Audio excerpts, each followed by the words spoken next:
الحمد لله نحمده ونستعينه ونستغفره ونؤمن به ونتوكل عليه ونعوذ بالله من شرور أنفسنا ومن سيئات أعمالنا من يهده الله فلا مضل له ومن يضلل فلا هادي له ونشهد أن لا إله إلا الله وحده لا شريك له ونشهد أن سيدنا مولانا محمدا عبده ورسوله أما بعد فأعوذ بالله من الشيطان الرجيم بسم الله الرحمن الرحيم قل هو القادر على أن يبعث عليكم عذابا من فوقكم أو من تحت أرجلكم أو يلبسكم شيعا ويذيق بعضكم بأس بعض صدق اللہ العظیم۔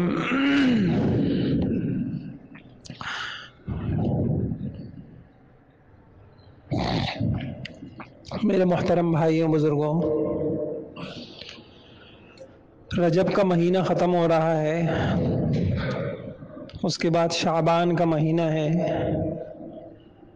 اور اس کے بعد رمضان المبارک کا مہینہ ہے۔ رجب کے مہینے میں یہ دعا سکھلا کر اللہم بارک لنا فی رجب و شعبان وبلغنا رمضان، گویا یہ تربیت کی گئی جب یہ دعا سکھائی کہ اے اللہ رجب میں شعبان میں برکتیں نصیب فرما اور رمضان تک ہمیں پہنچا۔ گویا یہ تربیت کی کہ ایک وہ مسلمان جس کے سامنے آخرت ہے اور جو آخرت کی تیاری میں لگ رہا ہے، اس کو چاہیے کہ رمضان کی فکر رجب سے ہی کرے، اللہ سے دعائیں مانگے، اے اللہ یہ رمضان میرا بڑا قیمتی بن جائے، زندگی کا قیمتی ترین رمضان بن جائے، یہ اوقات یہ لمحات میرے عمل میں آ جائے، نہ معلوم اگلا کس نے دیکھا ہے۔ تو میرے بھائیوں، اس قیمتی بنانے میں یہ چیز بھی داخل ہے۔ دیکھیے، آپ نے دیکھا کہ بیج کتنا قیمتی ہو، لیکن اگر زمین بنجر ہو تو بیج ضائع ہو جاتا ہے۔ ہماری دل کی زمین کیسی ہے؟ اللہ کی رحمتیں تو ہیں، اس کی عنایتیں ہیں، برکتیں ہیں، وہ تو دینے کے لیے تیار ہے، وہ دے رہا ہے، کوئی لینے کے قابل تو بنے۔ اگر زمین ہی بنجر ہے تو سارے بیج ضائع ہو جائیں گے۔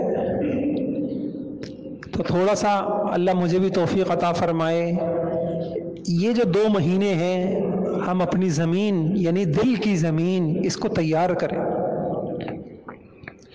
اس کو صاف ستھرا کر لیں، رمضان کے لیے صفائی ہو جائے، ستھرائی ہو جائے، پاکیزگی ہو جائے، یہ سخت ہو گئی ہے یہ کچھ نرم ہو جائے،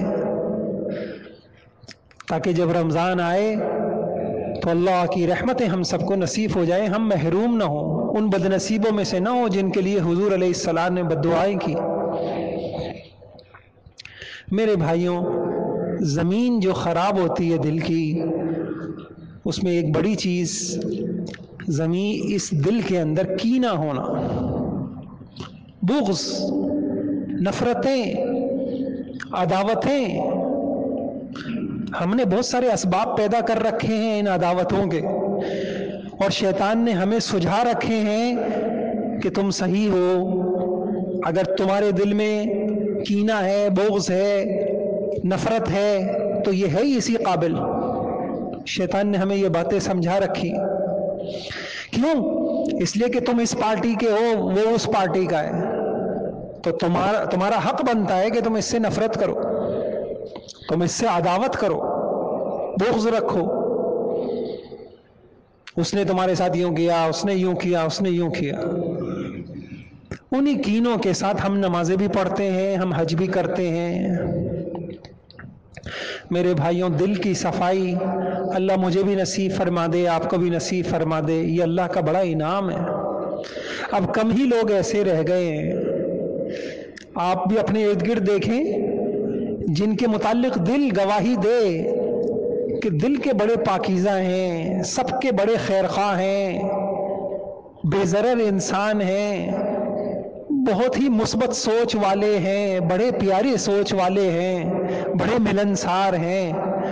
آفسوں میں دیکھیں، مسجدوں میں دیکھیں، اپنے ساتھ ملنے جلنے والوں میں دیکھیں، اب ایسے لوگ کم ملتے ہیں۔ نمازی مل جائیں گے لیکن دل کے صاف۔ اور میرے بھائیوں، یہ اتنا بڑا اللہ کا انعام ہوتا ہے۔ اللہ کا قرب، خصوصی قرب جو ملتا ہے وہ دل کی صفائی پہ ملتا ہے۔ اسی وجہ سے آپ دیکھیے یہ جنتیوں کی صفت ہے۔ وَنَزَعْنَا مَا فِي صُدُورِهِم مِّن غِلٍّ إِخْوَانًا عَلَى سُرُرٍ مُتَقَابِلِينَ وَنَزَعْنَا مَا فِي صُدُورِهِم مِّن غِلٍّ إِخْوَانًا عَلَى سُرُرٍ مُتَقَابِلِينَ۔ جنت میں کوئی نہیں جا سکتا ان کینوں کے ساتھ۔ جنت میں داخلے سے پہلے اللہ تعالیٰ کہہ رہے ہیں ہم دلوں سے سارے کینے نکالیں گے، بغض نکالیں گے، نفرتیں نکالیں گے، عداوتیں نکالیں گے، منفی سوچیں نکالیں گے، تمہارے دل بالکل پاکیزہ صاف ستھرے کر کے پھر تم کو جنت میں بھیجیں گے۔ اس لیے بھائیوں بہت ضروری ہے، ہم نے بڑے اسباب پیدا کر رکھے ہیں، ہمیں لڑایا جا رہا ہے، ہمارے اندر کوٹ کوٹ کے نفرتیں بھری جا رہی ہیں، ہمارے گھر، ان گھروں کے اندر بچپن سے ہی نفرتیں ڈالی جا رہی ہیں، یہ صحیح نہیں ہے، وہ صحیح نہیں ہے، ان کے گھر نہیں جانا ہے، ان کو اپنے گھر نہیں بلانا ہے۔ غیبتوں کے ذریعے سے، بہتانوں کے ذریعے سے، بحث مباحثے کے ذریعے سے ہم اپنے دلوں کو خراب کر بیٹھے۔ اور پھر جن کو عادت پڑ گئی ہے اسکرینوں کے اوپر تجزیے سننے کی اور تبصرے سننے کی، خلاصہ اس کا کیا نکلتا ہے؟ یہ ہوگا۔ گھنٹوں بحث مباحثہ کر کے کیا ثابت کیا؟ ممکن ہے کہ یہ ہو جائے، ممکن ہے کہ یہ ہو جائے۔ واہ واہ! دنیا کی خبروں سے اتنی دلچسپی، آخرت کی خبر سے لا علم۔ اس کا نہیں پتا کہ ہونا ہے کہ نہیں ہونا، اگر ہوا بھی تو میں ہوں گا یا نہیں ہوں گا، کون جیتے گا، کون ہارے گا، ملک کا کیا بنے گا۔ واہ واہ! کیا علم ہے، کیا! میرے بھائیوں، اس لیے انسان کو آپ سب سے بھی گزارش ہے، ایک دعا مانگا کریں، اے اللہ صلاحیتوں کے ضائع ہونے سے ہماری حفاظت فرما۔ اے اللہ صلاحیتوں کے ضائع ہونے سے یہ ساری صلاحیتیں آج کس پہ لگ رہی ہیں؟ ان بےہودہ چیزوں کے اوپر لگ رہی ہیں، اور ممکن نہیں ہے یہ تبصرے سننے والا اس کے دل میں نفرتیں نہ آئیں، کینے نہ بھریں، فلاں عالم ایسا، فلاں پارٹی ایسی، فلاں ایسا، فلاں ایسا۔ تو میرے بھائیوں، اصل بات یہ ہے جس کے سامنے آخرت آ جاتی ہے نا بھائیوں، وہ لوگ بڑے پیارے ہوتے ہیں، وہ ہوتے ہیں بے ضرر لوگ۔ آخرت کی تیاری، آخرت وہ پھر ڈرتے ہیں کہ اپنی زبان سے ایک ایک بول نکالتے ہوئے ڈرتے ہیں میرا یہ بول اللہ کی ناراضگی کا سبب نہ بن جائے، اللہ ناراض نہ ہو جائے میرے اس بول سے۔ تو اگر ہمیں ایک اچھا اللہ سے تعلق بنانا ہے، ہمیں قبر میں جانا ہے، تنہا قبر ہوگی، کون سی پارٹی ہوگی ہمارے ساتھ؟ کون کام آئے گا میرا عمل کام آئے گا؟ کون سا عمل؟ یہ والا عمل، بحث مباحثے، تجزیے، تبصرے، قائل کرنا، دوسرے کو نیچا دکھانا، دلائل دینا۔ اور پھر ہوا کیا؟ عجیب بات ہے، ہوا کیا کہ میری اس بحث مباحثے سے کیا ہوا؟ کوئی ملک کے حال بدل گئے، امن آ گیا، محبتیں آ گئیں، رشوتیں ختم ہو گئیں، نفسانیت ختم ہو گئی، ادارے سدھر گئے، سنور گئے، لا حاصل۔ اس لیے بھائیوں، جن لوگوں کو اللہ تعالیٰ سینے میں نور دیتے ہیں، ہدایت کا نور دیتے ہیں، ہدایت کا نور دیتے ہیں، وہ اپنے اوقات کی بہت حفاظت کرتے ہیں۔ ہم سوچیں کہ ہم کس طرف جا رہے ہیں، ہمیں کس طرف لے جایا جا رہا ہے. اور ممکن نہیں ہے کہ جو اسکرین کے دیکھنے والے ہیں وہ اپنے آپ کو بچا سکیں. ہر بول کا اثر ہوتا ہے. نبی بھی نہیں بچ سکتا. حدیث میں حضور علیہ الصلوۃ والسلام فرماتے تھے لا یبلغنی احد عن احد، بھائی مجھے ایک دوسرے کی باتیں مت سنایا کرو. کیوں؟ آگے حضور نے فرمایا انی احب ان اخرج الیکم وانا سلیم الصدر، میرا دل یہ چاہتا ہے کہ جب میں آپ صحابہ کے مجمع میں آؤں تو سب سے متعلق میرا سینہ صاف ہو. کیا گویا کیا بتایا؟ نبی بھی یہ کہہ رہے ہیں کہ اگر تم نے بتا دیا یہ یوں ہے یہ یوں ہے، تو جب میں آؤں گا اور مجھے وہ شخص نظر آئے گا تو میرے دل اس کے متعلق صاف نہیں ہوگا. تو نبی بھی سننے کے بعد کہہ رہے ہیں کہ میرا سینہ صاف نہیں رہے گا. تو میں اور آپ کیا چیز ہے؟ بھائیوں، آخرت ہے، خدا کے سامنے پیشی ہے، مرنا ہے، تنہا قبر میں جانا ہے. چھوڑ دیں ان قصوں کو، کھیلنے دیں ان لوگوں کو. یہ سیاست کے، یہ دنیا کے کھیل ہیں، کھیلنے دیں ان کو. میرا آپ کا اس میں کیا ہے؟ اپنی ذمہ داریاں پوری کریں، آخرت کی فکر کریں، اپنی آخرت کو سنواریں، کرنے کے کاموں میں لگیں. یہ اللہ کا عذاب ہے. قرآن حدیث سے پتہ چلتا ہے میرے بھائیوں، جو لوگ کرنے کے کاموں میں نہیں لگتے اللہ ان کو نہ کرنے کے کاموں میں پھنسا دیتے ہیں. یہودیوں کے بارے میں اللہ پاک نے کہا تورات جیسا علم دیا، کتاب دی، نور ہے، ہدایت ہے، اس کو تو نبیوں سے نہ سیکھا. وَاتَّبَعُوا مَا تَتْلُو الشَّيَاطِينُ عَلَى مُلْكِ سُلَيْمَانَ، اور جادو اور ان علوم میں اور شیاطین کے علوم کے اندر لگ گئے. ہمارا عجیب حال ہے. ہم میں سے اگر دیکھا جائے 99.99% کو قرآن کا نہیں پتا، حدیثوں کا نہیں پتا، سنتوں کا نہیں پتا، کس عمل سے اللہ راضی ہوتے ہیں اس کا نہیں پتا، کس سے ناراض ہوتے ہیں اس کا نہیں پتا. اولادیں ہماری مسجد کے اندر نہیں ہے، گھروں میں ہمارے پردہ نہیں ہے، غفلتیں ہیں، نمازیں نہیں ہیں. ہمارا حال یہ، اور ہم لگے ہوئے ہیں کہ وہ جیتے گا یا یہ جیتے گا، یہ ہارے گا یا وہ جیتے گا.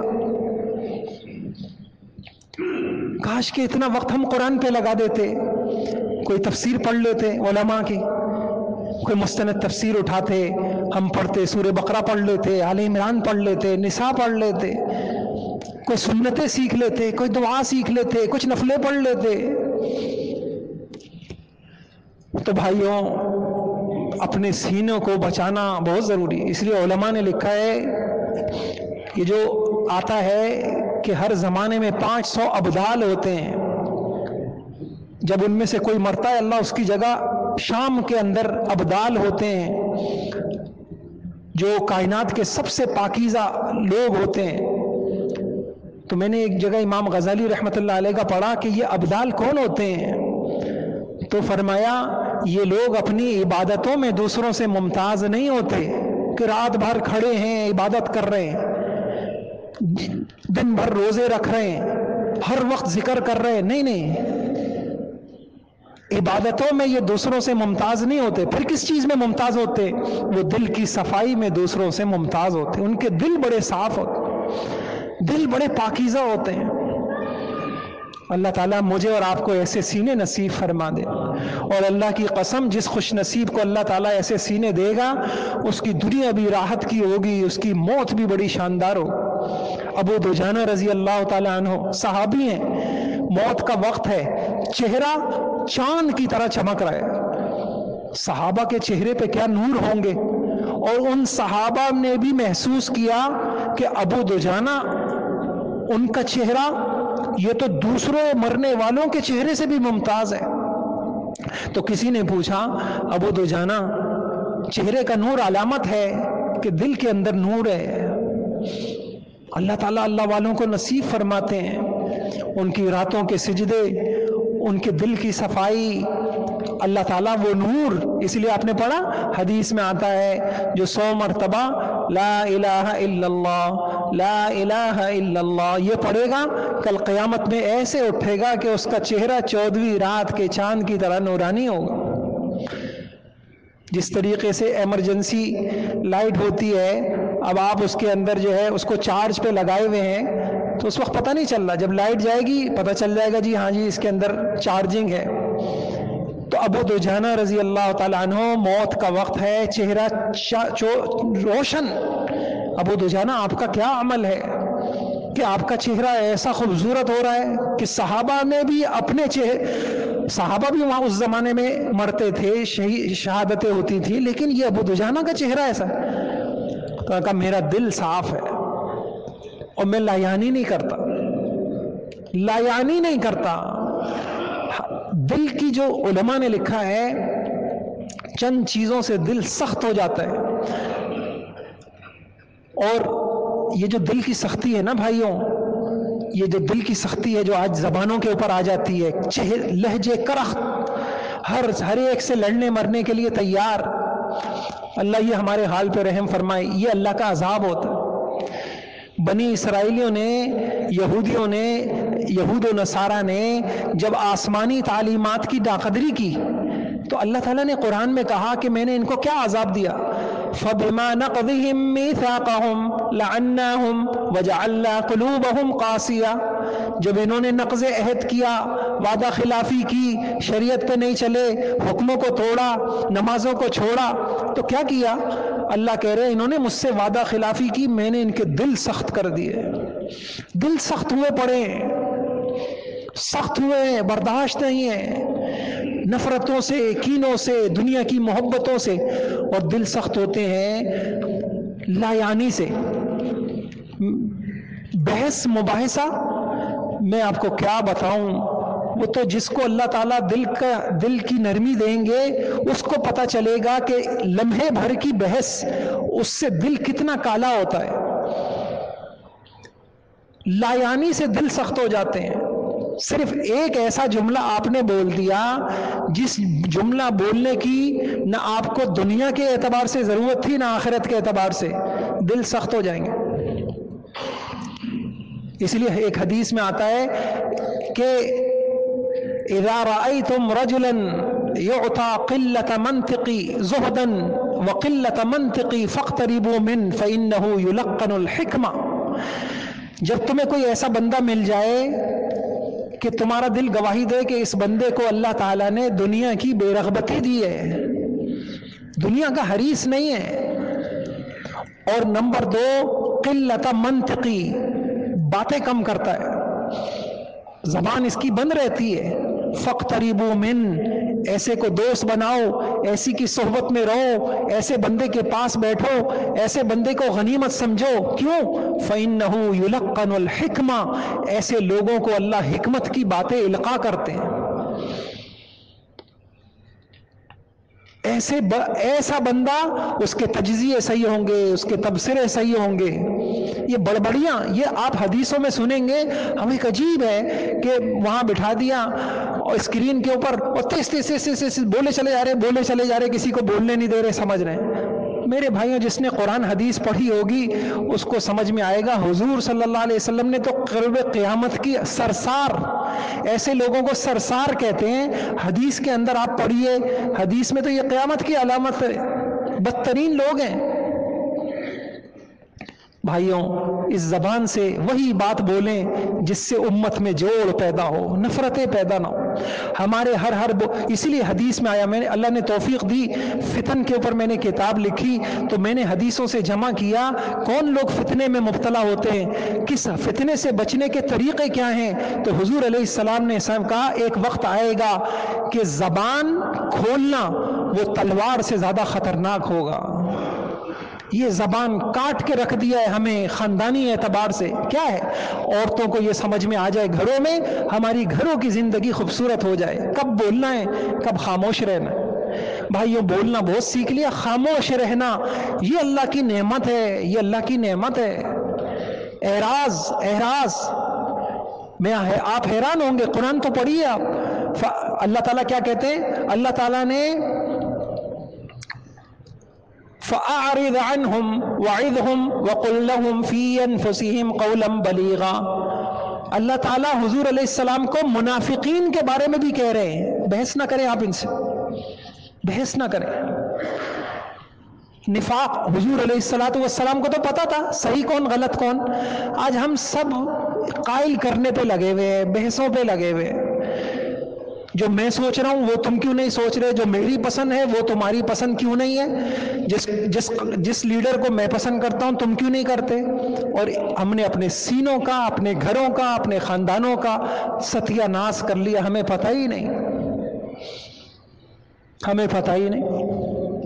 حالانکہ چلے بہت زیادہ ہوا یہی ہے نا، ہم یہ سمجھ لیں کہ میں صحیح ہوں، میری پارٹی صحیح ہے، میرا لیڈر صحیح ہے، سامنے والا منافق ہے. تو چلیے قرآن سے دیکھتے ہیں کہ منافقوں کے ساتھ کیا رویہ ہونا چاہیے. حضور علیہ الصلوۃ والسلام کا مزاج کیا تھا؟ ہم حضور کے مزاج سے ہٹ گئے، ہم حضور کے طریقے سے ہٹ گئے. اور میرے بھائیوں، اللہ کی قسم، حضور علیہ الصلوۃ والسلام سے بڑا اس کائنات کے اندر نہ آیا ہے نہ آ سکتا. ساری دنیا کی عقلوں کو جمع کریں، سائنسدانوں کی، سیاستدانوں کی، حکماء کی، عقلاء کی، علماء کی، بلغاء کی، فصیحوں کی، سب کی عقلوں کو جمع کریں، ایک سمندر میں قطرے، جو قطرے کی حیثیت ہوتی ہے وہ حیثیت بھی میرے نبی کے سامنے نہیں ہے. حضور کا مزاج کیا تھا؟ اب میں آپ کو سناتا ہوں. آپ دیکھیے حضور کا مزاج کیا تھا. حضور بس یہ کان سے سنتے تھے، زبان کو نہیں استعمال کرتے تھے. تبوک سے جب حضور واپس آئے ہیں، 80 منافقین، 1 نہیں، 2 نہیں، 10 نہیں، 20 نہیں، 30 نہیں، 40 نہیں، 80 کے قریب منافقین آئے اور آ کے حضور سے کہہ رہے ہیں بس ہمیں عذر تھا، ہم اس وجہ سے نہیں جا سکے، ہم یہ یوں تھا. آپ خاموش رہے، ٹھیک ہے. اتنا حضور سنتے تھے کہ اللہ تعالیٰ نے قرآن میں یہ بات کہی کہ کافر کیا کہتے تھے؟ وَيَقُولُونَ هُوَ أُذُنٌ وَيَقُولُونَ هُوَ أُذُنٌ. یار یہ نبی تو کان ہے، جو بھی ان کو کہہ دو. جیسے ہمارے زمانے میں کہا جاتا ہے نا، یار یہ بیچارہ بھولا بالا سادہ سا آدمی ہے، اس کو تو جو بھی جس طرح اس کو سمجھا دو. ہمارے یہاں ہوشیار بننا کمال سمجھا جاتا ہے، اور قرآن سے دیکھیے، حضور کے مزاج سے دیکھیے، وہاں یہ مزاج نہیں تھا. یہ ہوشیاریاں اللہ کی قسم موت کے وقت ایک طرف رکھ دی جائیں گی. ہم اپنی آخرت کو سامنے رکھ کے چلیں. تو حضور علیہ السلام کا مزاج کیا تھا؟ ایک لفظ بحث کا نہیں کرتے تھے. آپ میں نے جمع کیے کئی سال تک حدیثیں، حیران ہو گیا حضور کے مزاج تک. کوشش ہوتی تھی کہ کم سے کم لفظ زبان سے نکلیں، سامنے والے کو سمجھ آ جائے کسی طریقے سے. بحث نہیں کرتے، بالکل بحث کا مزاج نہیں. الالد الخصم، حضور نے جھگڑالو لوگوں کو، اللہ تعالیٰ کے مبغوض ترین لوگ ہیں، جھگڑتے ہیں. بلکہ منافق کی علامت بیان کی، اذا خاصم فجر، جب اس کا کسی سے اختلاف ہوتا ہے ایک دم بحث مباحثہ جھگڑے کے اوپر آ جاتا ہے. حضور علیہ الصلوۃ والسلام ساری حدیث کی کتابوں میں یہ حدیث موجود ہے، منافق کی علامت بیان کی. اور ہمیں اپنے تبصروں پہ ناز ہے. قرآن سے پوچھتے ہیں ہمارے تبصرے نہیں درست ہو. خدا کی قسم، جس کے سامنے آخرت نہیں ہے، اس کے پاس عقل کا کوئی حصہ نہیں ہے، اس کے تجزیے تبصرے کسی کھاتے کے ہیں ہی نہیں. میں نہیں کہہ رہا، آپ قرآن میں دیکھیے، قرآن میں کیا ہے کہ جن لوگوں کے دل غافل ہیں خدا کی یاد سے، زبان نہیں کہہ رہا، ایک آدمی تسبیح پڑھتا رہے سارے دن، بھائیوں دل اتنی آرام سے ذاکر نہیں بنتا کہ یہ دل اللہ اللہ بولے. ایک لمحے میں ہمارا دل اللہ سے غافل نہ ہو. تو اللہ تعالیٰ اپنے نبی کو کہہ رہے ہیں وَلَا تُطِعْ مَنْ أَغْفَلْنَا قَلْبَهُ عَنْ ذِكْرِنَا وَلَا تُطِعْ مَنْ أَغْفَلْنَا قَلْبَهُ عَنْ ذِكْرِنَا وَاتَّبَعَ هَوَاهُ وَكَانَ أَمْرُهُ فُرُطًا. آپ میری بات نہ مانیے، آپ اللہ کی بات مانیے. آپ قرآن کھول کے اس آیت کا مطلب دیکھیے گا. اللہ تعالیٰ نے 3 باتیں کہیں. فرمایا جس کا دل میری یاد سے غافل ہے اور خواہشات اس کی زندگی کا مقصد ہے، ایسے آدمی کا کوئی معاملہ بھی معتدل ہو نہیں سکتا، ایسے کی کسی رائے پر اعتماد نہیں کیا جا سکتا. اس کے سارے معاملات افراط اور تفرید کا شکار ہیں. قرآن کی آیت ہے وَلَا تُطِعْ مَنْ أَغْفَلْنَا قَلْبَهُ عَنْ ذِكْرِنَا وَاتَّبَعَ هَوَاهُ وَكَانَ أَمْرُهُ فُرُطًا. اس کے سارے معاملات، جس کے سارے معاملات افراط اور تفرید کا شکار ہیں، اس کے تجزیے، اس کے تبصرے، جو نماز کا نہیں ہے، جو مسجد کا نہیں ہے، جو قرآن کھول کے نہیں دیکھتا. ہم کہہ رہے، اللہ تو کہہ رہے اس کا کوئی معاملہ، جس نے آخرت جیسے معاملے میں ٹھوکر کھائی ہے، جس نے آخرت جیسے معاملے میں ٹھوکر کھائی ہے، وہ ہمارے دنیا کے معاملے کیا سنوارے گا؟ اس لیے بھائیوں اپنی آخرت کو سامنے رکھنا، زبان فتنے کا دور ہے، زبانوں کو بند رکھنا، ہر ایک کوشش کرنا کہ سینہ محبتوں والا ہو، سینے میں ہر ایک کی خیر خواہی ہو۔ اللہ تعالیٰ نے منافقوں کے بارے میں بھی کہا کہ فَأَعْرِضْ عَنْهُمْ، اے نبی آپ ان سے اعراض کیجئے، بحث نہ کیجئے، وَعِظْهُمْ، اور نصیحت کیجئے۔ نصیحت میں خیر خواہی کا پہلو ہوتا ہے، نرمی کا پہلو، اور کیا کہے وَقُلْ لَهُمْ قَوْلًا بَلِيغًا، ایسی بات مت کیجئے جس سے یہ چڑھے۔ سخت لہجہ انسان کے انا کو جگاتا ہے اور نرم لہجہ انسان کے ضمیر کو جگاتا ہے۔ تو کیا کہا جا رہا ہے وَقُلْ لَهُمْ قَوْلًا بَلِيغًا، ایسی بات کہہ دیجئے منافقوں سے، مسلمان نہیں، منافق، ان سے ایسی بات کہیے جو دلوں میں اتر جائے، منافق کے بھی دل میں اتر جائے کہ یار میں اتنا بڑا اس کا مخالف ہوں لیکن کتنے سلیقے سے اس نے بات کی۔ بھائیوں اللہ مجھے بھی توفیق عطا فرمائے، میں بھی محتاج ہوں، آپ بھی محتاج ہیں، ہم سب مل کے آخرت کی تیاری کریں، آخرت کو اپنی زندگی کا مقصد بنائیں، اللہ کو راضی کرنا اپنی زندگی کا مقصد بنائیں، اس کی پسند ناپسند کی تلاش میں نکلیں، قرآن کو پڑھیں، مسجدوں کو آباد کریں، اللہ تعالی ہمارے معاملات کو درست فرما دیں گے۔